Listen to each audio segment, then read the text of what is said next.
Hello කොහොමද ඔයාලට ඔන්න අදත් තව මම ඔයාලට බලන්න පුංචි වීඩියෝ එකක් අරගෙන ඉතින් මං ආදරයෙන් ඉල්ලනවා ඔයාලගෙන් අදත් මගේ වීඩියෝ එක බලලා මගේ වීඩියෝ එක හොඳයි නම් මාව subscribe කරගෙනම යන්න.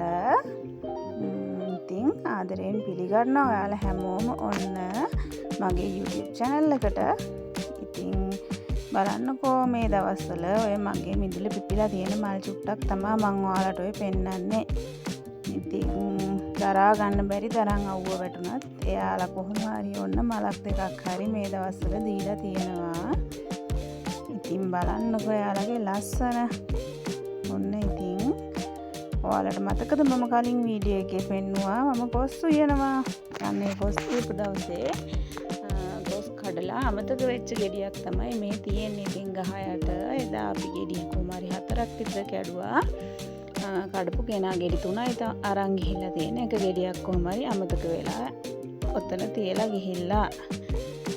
ඉතින් මේක පොඩ්ඩක් ඉදිලා වගේ ඒ උනාට ඔක කන්න පුළුවන් තත්ත්වය ඇති කියලා මං හිතන්නේ. මම මේක කපන්නේ අපේ බබාලා හරි කැමති වරකා කන්න. ඉතින් මේ ගහෙන් කඩා ගන්න විදියක් නැහැ. වරකා ඉදිලා ලේනු කාලා බිම වැටිලා යනවා. ඉතින් මේක මේ කන්න පුළුවන් තත්ත්වෙ තිබ්බොත් බබාලා කන්න නිසා ඉතින් මම ඕක දැන් කපා ගන්න තමයි ලෑස්ති.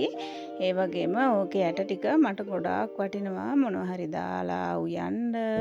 එහෙම නැත්තම් තම්බලා පොඩි අයට කන්න දෙන්න. ඒ වගේ දෙයකට ගන්න පුළුවන් කියලා. ඉතින් මම ලෑස්ති වෙන්නේ ඔක කපලා ඔකේ තියෙන කොස් ඇට ටික ගන්න තමයි. ඉතින් මේ ගෙඩිය බාගෙට වගේ තමයි ඉදිලා තියෙන්නේ. ඉදෙනවටත් වඩා අර තැම්බිලා වගේ තමයි තියෙන්නේ. ඉතින් මේ නැත්නම් මෙච්චර අමාරු නැහැ මේක කපන්න. ඉතින් මේ පිහියත් කැපෙනවා පොඩ්ඩක් හොරයි. ඉතින් මම සෑහෙන වෙහසක් දානවා ඔන්න ඔය වරක ගෙඩිය කපා ගන්න. ඉතින් කළහම කපලා අන්තිමේට මට පිහියෙන් කපා ගන්න බැරි වුණා. ඊට පස්සේ ඔන්න කලින් දවසේ මගේ අතින් පොරව කැඩුනා. ඉතින් ඒ කැඩිච්ච පොරවෙන් ඕක දෙකට කොටලා වෙන් කරලා තමයි ඉතින් මං කොහොම හරි ওই වර්ග ගෙඩිය කපා ගත්තේ. ඉතින් ඔයාලා hina වෙන්න එපා මේකවත් කපා ගන්න බැහැ කියලා. එහෙම නෑ. ඉතින් මේ පිහිය කැපෙන්නෙත් නෑ. මේක පොඩ්ඩක් ඉදිලාත් මදි වගේ. ඉතින් මේක පොස් ගෙඩියක් නෙමේ වර්ග බවට පත් වෙලා තියෙන්නේ. ඉතින් ගහේම ඉදුණා නම් මෙහෙම වෙන්නේ නෑ. පොඩ්ඩක් හං වෙලා වගේ තැම්බිලා වගේ තමයි තියෙන්නේ. ඉතින් කොහොම හරි ඔක කපලා ඉතින් කන්න පුළුවන් තාත්ති තිබ්බ ටික අපේ බබාලා කෑවා. ඊටු ටිකේ කොස් ඇට ටික අයින් කරලා මම ඔන්න ගෙටගෙන තියාගත්තා. මේ තියෙන්නේ පහුවදා. ඉතින් මේ මගේ දෙවනි බබත් එක්ක මම යනවා. අපේ ගෙට එහා පැත්තේ තියෙනවා පුංචි වත්තක් කියන්නේ තේ වත්තක් තියෙනවා. තේ වත්තේ අයිතිකාරයෝ මේ පැත්තෙන් ටර්පන්ටයින් ගස් ටිකක් වවලා තියෙනවා. ඒ හරිය පොඩ්ඩක් කැලේ. ඉතින් අන්න එතෙන් මම යන්නේ ටර්පන්ටයින් දර ටිකක් ඇහිඳ ගන්න හිතාගෙන. මම ඉස්සර නම් දර හොයන්න අර මෙහෙ යන්නේ මගේ හස්බන්ඩ් ඉන්නකොට. ඉතින් එයා දර ඕනි වුණොත් ඔන්න ගෙදරට ගෙනල්ලා දානවා. ඉතින් මේ නිවාඩු ගෙදර ඉන්න දවසට බබාලත් පොඩි කාලේ. ඉතින් දැන් හස්බන්ඩ් ගෙදර නැති නිසා මට සිද්ධ වෙනවා දර ටිකක් එහෙමත් හොයාගන්න. ඉතින් පහුගිය කාලේ නම් මම දර හොයන්න වැඩි උත්සාහ කරේ නෑ. මොකද හොඳට අපිට මේ ගෑස් ඉවර වෙනකොට එහෙම ගෑස් ගන්න තිබුණා. දැන් ඇත්තටම කහපාට ගෑස් එක හොයා ගන්නවත් නැති නිසා ඉතින් මේ නිල් පාට සිලින්ඩරයක් ගන්න විදිහකුත් නෑ. මොකද මේ ගෑස් එකම සිලින්ඩරයට රුපියල් 25000ක් ඉල්ලනවා. ඉතින් ඒක මට හිතෙනවා අපරාධ වියදමක් කියලා. ඉතින් තව වැඩක් කරගන්න පුළුවන් ඕක ගන්න වෙලාවේ කියලා හිතලා තව චුට්ටක් දවස් ඉවසලා බලනවා කහපාට ගෑස් එයිද නැද්ද කියලා හිතලා. එතකල් දැන් මේ අවුව වැටෙන කාලේ ඉතින් මට දර ටිකක් හොයාගන්න බැරි කමක් නෑනේ දැන්. ඉතින් මගේ බබාලා දැන් පොඩ්ඩක් ලොකු නිසා ඉතින් අහල පහලින් පුළුවන් විදිහට මට දර ටිකක් හොයාගෙන මේ දවස්වල ගෙදර වැඩ ටික කරගන්නවා.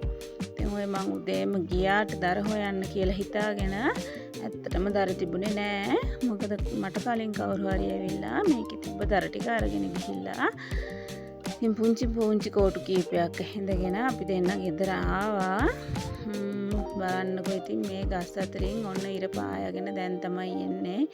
හරි ලස්සනයි ඉතින් මේ හැබැයි ඉතින් තව ටික වෙලාවක් යනකොට ආයෙ එළියටවත් බහින්න බැරි තරම්ම ඌව සැරයි. ඔන්න ඉතින් ගහක peer ගෙඩි වගේ කුත් තිබිලා මං අපේ බබාට කඩලා දුන්නා. ඉතින් මං ඔය කියන්නේ යාට ඔය ටික සාක්කුවේ දාගන්න කියලා. අපි දෙන්න ඉතින් ඔය පිහියක් තරම් ලොකුවට ගියාට අනේ ඇත්තටම දර වැඩිය තිබුණේ නෑ. ඉතින් පොඩි පොඩි කූරු ටිකක් තිබිලා හිඳන් ආවා. ඒ ටික තමයි ඔය තියෙන්නේ.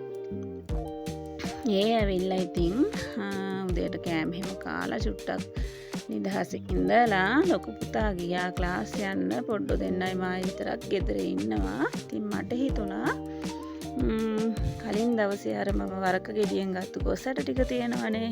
අන්න ඒකෙන් පුංචි රස කෑමක් හදන්න. ඉතින් මේක හදනකොට මට මතක් වෙන්නේ මගේ හස්බන්ඩ් එයා මාරාසයි මෙහෙම කන්න. ඉතින් කවදා හරි ගෙදර ආපු දවසක ඉතින් හදලා දෙනවා කියලා හිතාගෙන මම පටන් ගත්තා මේකෙන් පොඩි කෑමක් හදන්න. ඔන්න ඉතින් පුරුදු විදිහටම මට උදව් කරන එක්කනා කුසියට ඇවිල්ලා ඉතින් මට පොල් ටික ගාලා දුන්නා.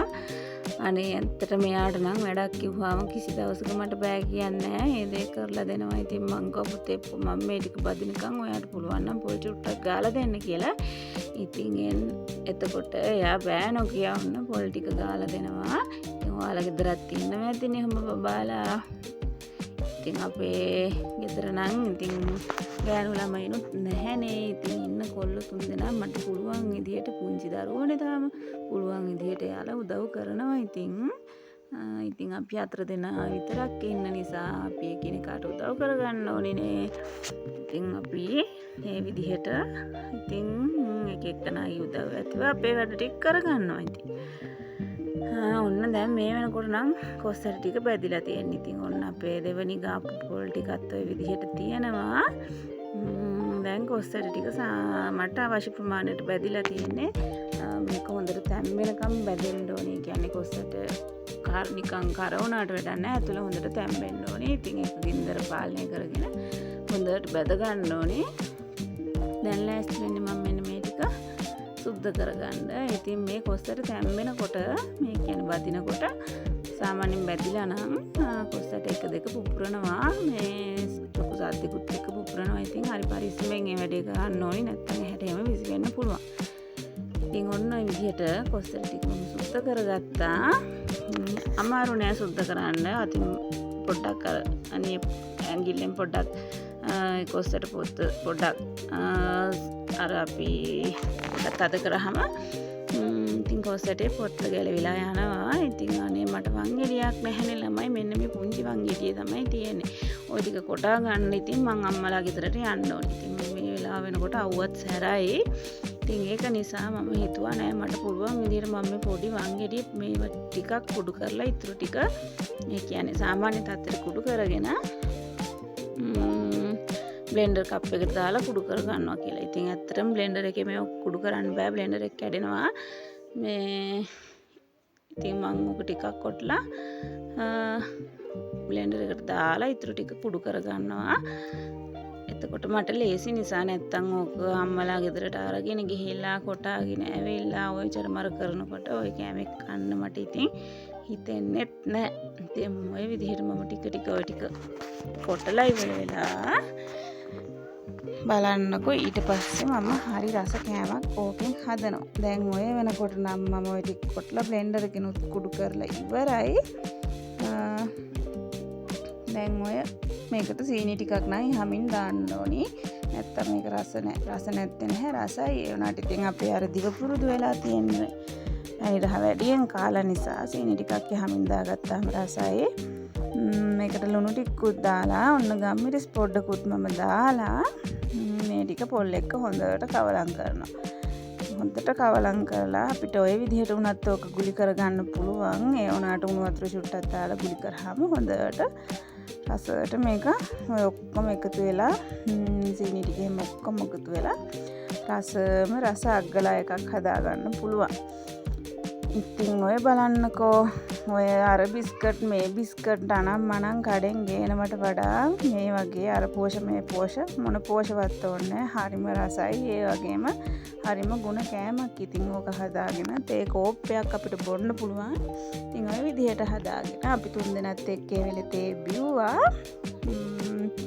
ඔය විදිහට තමයි ඉතින් තේ වෙලාවට මම පුංචි සරල කෑමක් හදාගත්තේ. බලන්නකො මෙයාලගේ මූණේ තියෙන හිනාව සතුට. ඉතින් මීට වඩා දෙයක් තවත් කොහෙන්ද නේද?